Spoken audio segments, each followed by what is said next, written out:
1200 persuna użaw is-servizz ta' pariri u assistenza b'xejn li toffri l-Awtorità tal-Bini u l-Kostruzzjoni għax kienu affettwati b'xi mod minn proġett ta' kostruzzjoni li kien għaddej ma' ġenb fejn jgħixu. Dawn għamlu talba mal-BCA biex jingħataw appoġġ minn avukat jew perit bla ħlas.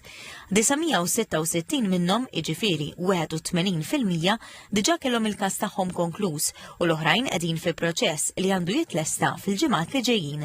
B'dan is-servizz nies milquta direttament minn ix-xogħlijiet ta' kostruzzjoni jistgħu jaraw x'inhuma d-drittijiet legali tagħhom ma' avukat u jirċievu pariri tekniċi mingħand perit.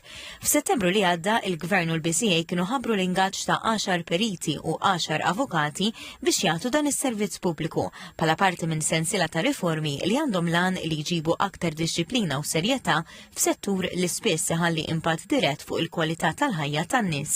Ma' TVM News il-kap eżekuttiv tal-BCA, il-perit Rodrik Bonici, spjega kif b'dan is-servizz l-awtorità qed tilħaq bilanċ bejn il-bżonn tal-industrija u l-impatt tagħha fuq il-pubbliku.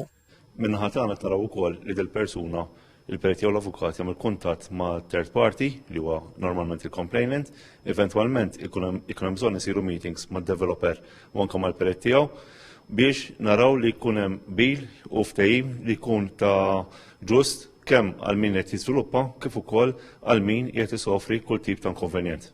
Il-Ministru responsabbli mir-riforma fis-settur tal-kostruzzjoni, Jonathan Attard, spjega li s-servizz huwa ħolqa importanti minn katina ta' inizjattivi li ttieħdu u qed jittieħdu biex jollu l-standards u joffru aktar sosten liċ-ċittadini.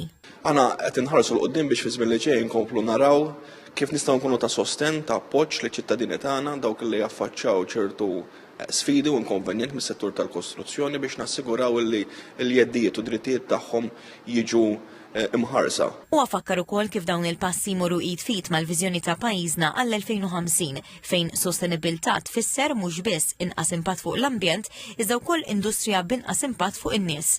Dak kollha li jixtiequ parir legali jew tekniku dwar xogħlijiet ta' kostruzzjoni fil-viċinanzi tagħhom jistgħu iċemplu fuq il-linja 138 li topera 24 siegħa kuljum.